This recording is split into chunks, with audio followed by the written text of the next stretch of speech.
যুবক এবং যুবতী রোহিত এবং রনিতা দুজনের দেহই উদ্ধারকে কেন্দ্র করে চাঞ্চল্য, যার খোঁজে ডুবুরি নামে তল্লাশি চলছিল গতকাল রাত থেকে এখনো পর্যন্ত। ইতিমধ্যেই পুলিশ কুকুর নিয়ে এসে পুলিশ তল্লাশি চালায় এবং দুজনের দেহ উদ্ধারকে কেন্দ্র করে চাঞ্চল্যের সৃষ্টি হয়েছে। আপনাদেরকে জানিয়ে রাখি, কাল রাত থেকে ডুবুরি নামে তল্লাশি এবং লাগাতার তল্লাশিতে প্রথমে একজনের দেহ, এক যুবকের দেহ দেখতে পাচ্ছেন সেই ছবি এই মুহূর্তে, আর অন্যদিকে আরো একজন দেহ উদ্ধার হচ্ছে, এক যুবতীর দেহ। আমরা কথা বলবো, দেবাঞ্জন এই মুহূর্তে আমাদের সঙ্গে রয়েছেন, আমাদের প্রতিনিধি সরাসরি। দেবাঞ্জন,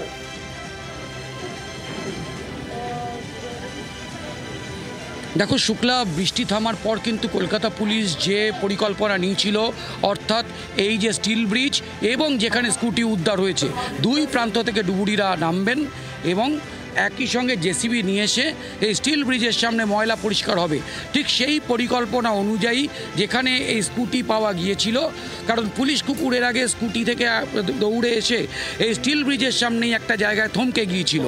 তারপরেই কিন্তু এই পদক্ষেপ করে পুলিশ এবং এই মুহূর্তে মহিলার দেহ উদ্ধার হয়েছে এবং সেই মহিলার দেহ তোলার পরিকল্পনা করছে পুলিশ এবং তার জন্য প্রস্তুতি চলছে।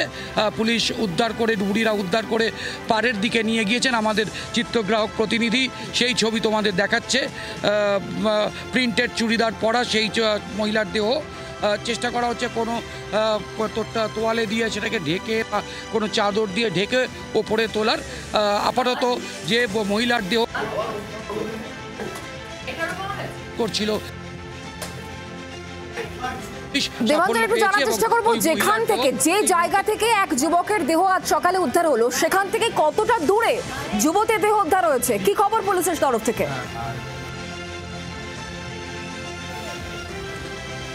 যেখানে এই যুবকের দেহ উদ্ধার হয়েছিল ঠিক সেই জায়গাটাই, অর্থাৎ সেই স্টিল ব্রিজের সামনে যেখানটায় আবর্জনাগুলো জমেছিল, ঠিক সেই জায়গাতে এসেই দেহটা আটকে ছিল। যেটা স্কুটি যেখানে উদ্ধার হয়েছে সেই ঘটনাস্থল থেকে প্রায় 800 থেকে 900 মিটার দূরে, সেইখান থেকেই অর্থাৎ জলের টানে দেহ দুটো চলে এসেছিল। কিন্তু এই মুহূর্তে পুলিশের একাংশের একটা অনুমান যে এরা স্কুটি নিয়ে হয়তো কোনো নিয়ন্ত্রণ হারিয়ে জলে চলে যায়নি। তার কারণ হয়তো কোনো না কোনোভাবে, তার কারণ প্রত্যক্ষদর্শীরা বলেছেন এদের মধ্যে বচসা চলছিল, কোনো না কোনোভাবে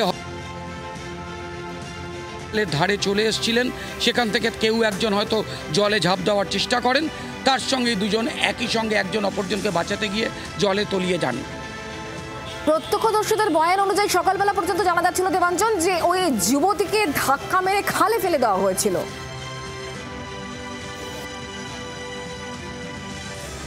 দেখো, এখনো পর্যন্ত এ ব্যাপারে প্রত্যক্ষদর্শীরা যা বলছেন তাতে কিন্তু এখনো পর্যন্ত কিলমোহর দেয়নি। দেবাঞ্জন, তাহলে প্রশ্ন কোন জায়গায় রয়েছে? এখনো পর্যন্ত ধোঁয়াশা কোন জায়গায় রয়েছে দেবাঞ্জন?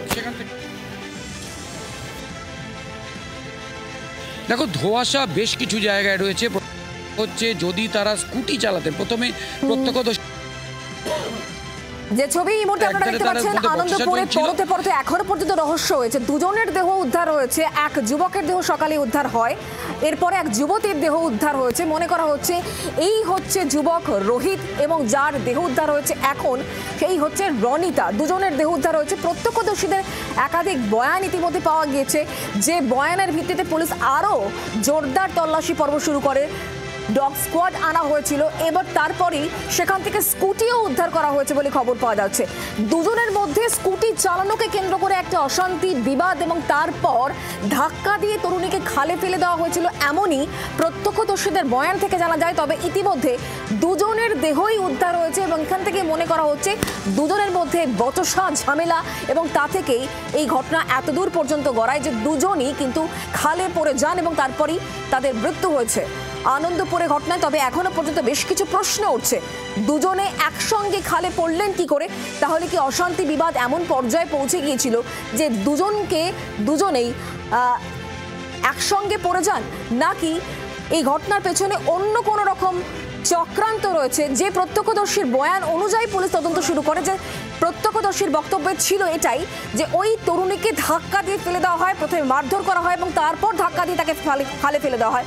এরপর পুলিশ কিন্তু ওই তরুণীর খোঁজে ডুবুরি নামে তল্লাশি পর্ব চালায়, কিন্তু সকালবেলায় গহন রহস্য ঘনীভূত হয়, কারণ এক যুবকের দেহ উদ্ধার হয়।